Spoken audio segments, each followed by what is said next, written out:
We're 3.7 to IKEA! I think that was a lot better. We started the week feeling great about our learning group, coming off the high of being elected to the top 5 in the Global Mobile Challenge last week at orientation, and presenting our idea U-Dispatch in front of the whole class. We even named our team 3.7 to IKEA, a reference to the memorable hook we used in that presentation. Through the Global Mobile experience, we began to form a supportive and positive team bond, which we analyzed and strengthened this week.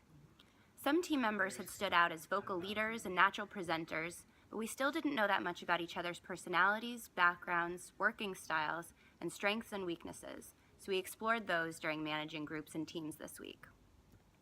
In Monday's preliminary team building exercises, when we shared personal stories and told each other our initial evaluations of our personalities, we established early trust, which we learned from our Weber reading is crucial for developing cognitive and affective trust later in our working relationship. Exposing our vulnerabilities and opening an honest dialogue helped us to relate to each other, grow accustomed to feedback, and form a solid foundation for the week's team activities. We will need to carry this vulnerability and trust in a very dynamic group. Insights showed that 5 out of 8 people in our group are extroverted, 2 are introverts, and there is 1 in the middle, our former Tom. Only 3 people in our cohort were considered helpers, and 2 of those people are in our group. While none of us have core strengths in coordinating or observing, over half of us have a preference for it. Now we know that we will need to designate a project lead to coordinate tasks and keep all of the overly excited extroverts in line. We also learned more about the select introverts in our group. They may get their energy from reflection instead of social situations. As Susan Cain said in the TED Talk, individuals who talk a lot do not necessarily have the best ideas. 5 of us will need to learn when to step back, so we have equal input from all group members, as promoting creativity and dissent while diminishing social loafing is very important to us. As Tom will tell you, the insights we received really help build our foundation. On Tuesday morning, we met as a group to create a team foundation slide deck, a list of norms and practices that will guide our behavior as a group for the rest of the school year. Writing the team foundations went smoothly. It played to our strengths as a group: egalitarian input from everyone, creativity, and consensus. And the team foundation addressed our weaknesses, a tendency towards groupthink and a lack of hierarchy. Our team foundation has 2 unique points to overcome our major weaknesses. 1, we have a rotating leadership position. Everyone will have a turn as leader during some project. The leader will run a meeting, assign work, and keep everyone in line. 2, we have a rotating dissenter role to challenge our consensus and prevent groupthink. I'd like to say our idea for a dissenter came from the devil's advocate strategy in the Koser and Schwenk reading, or from Sloan of General Motors' technique to prevent groupthink, but the idea actually came from the zombie novel World War Z. In hindsight, World War Z was probably inspired from the same source as the readings, but that's where our idea came from. We tried to apply these 2 norms going forward, and we were met with mixed success. Hurricane was a great way to see our group in action the first time after we designed our Team Foundations document. We started off very strong. We defined a group process, came to a consensus on a variety of topics, and worked hard to ensure every voice was heard. Problem is, we fell right back into our pitfalls. Our dissenter Tom was heard, but his advice ignored, and at times overruled. And to be honest, he did try. We dismissed him 6 times. If I had only one thing on this whole list, I'd want club soda. Being so dismissive of Tom showed us that we're still sticking to groupthink and not seeing the unique ways we could have ordered the survival items, especially the club soda. Our extroverts were also too enthusiastic at times, having side conversations and creating a bit of chaos in the room. Now, I will say that we did very well in the final survival score, with our team missing only a few items and correctly ordering the majority. Our final score individually averaged in the high 50s. As a team, we attained a 30-point synergy score and dropped to 24, nearly matching the experts. We took these various lessons in teamwork seriously and felt that we had grown a little more than the day before. Our process checker during Lego Man told me he was very impressed with our group communication. I think we really improved on making sure everyone had a voice rather than talking over each other like we did during the hurricane exercise.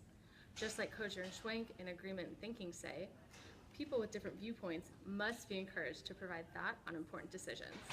But the funny thing about improving our communications and ensuring we listen to each other was that it ended up being our downfall. I think for this exercise, we should have assigned roles like we decided during our team foundations. Having a leader and an active dissenter would have helped us stay on track and provide a checks and balances system. Learning how to balance having a hierarchy and making sure everyone has a voice is going to be an iterative process for us as we move forward. In Star Power, we actually thrived through the hierarchy situation under power asymmetries. When our group is in the middle class, the blue circle, we naturally form a tighter combination and become much more efficient. In decision-making process, we quickly elected a person to take all the bonuses based on the limited price incentives, and we throw her directly to the green triangle. This becomes the key contributor for her to win the final game. The most important aspect we learned from the game is that instead of competing with each other, trust and cohesion within the team can certainly be a winning strategy for our team going forward. Following Wednesday's challenges of Lego Man, where our group required 2 minutes more than the average, and Star Power, where we only had one member in the affluent green triangles, on Thursday our spirit increased, though our performance did not, in the 10-gram challenge. We took nearly 8 minutes, or 3 times the cohort's average time, and placed last. For input, we had already established a highly cohesive Orpheus-type group for the trial breeding, with a culture of help-seeking and fast communication. We longed to chat through the post office, writing notes that ended with, "Sincerely your workers. P.S. we miss you." This came at a cost to our output, wasting time spent writing letters back and forth instead of reading the given instructions thoroughly and calling our team back into the room before the 40-minute mark. Though our performance outcome was slowest in the class, our member satisfaction was higher than ever, noting we had 8 minutes of fun, whereas the winners had only 38 seconds. Thoroughly reviewing directions will be necessary, so we've added a rule checker responsibility to our active dissenter role within our set norms going forward. So in conclusion, what did we learn as a team at the end of this week of activities, readings, and discussions? We learned that we were diverse in our personalities and backgrounds, but that as a team, we could also reach consensus within a short period of time. At the same time, we realized that we also had inherent areas for improvement to truly become a high-performing team. Two of our major concerns was the excessively egalitarian approach to tasks, which resulted in the lack of congruence and direction in certain instances. The second, equally important concern was the ability for groupthink to set in, especially due to the close bond formed between team members. There were other areas for improvement as well, not least of which was due to the overly enthusiastic nature of the 5 extroverts. We addressed our concerns by having honest and open discussions. Everyone was allowed to voice their opinion. We also developed team norms to enhance our positive characteristics whilst avoiding the pitfalls we faced during the team exercises. To ensure that we stayed on course, we developed a spreadsheet to monitor our progress throughout the year. Similar to what we had been doing throughout the week, we agreed to have review sessions at the end of each project as well.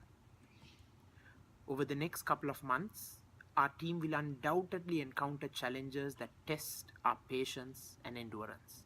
However, we know that the lessons we learned during this week will help us navigate through these obstacles in our quest to becoming a high-performing team.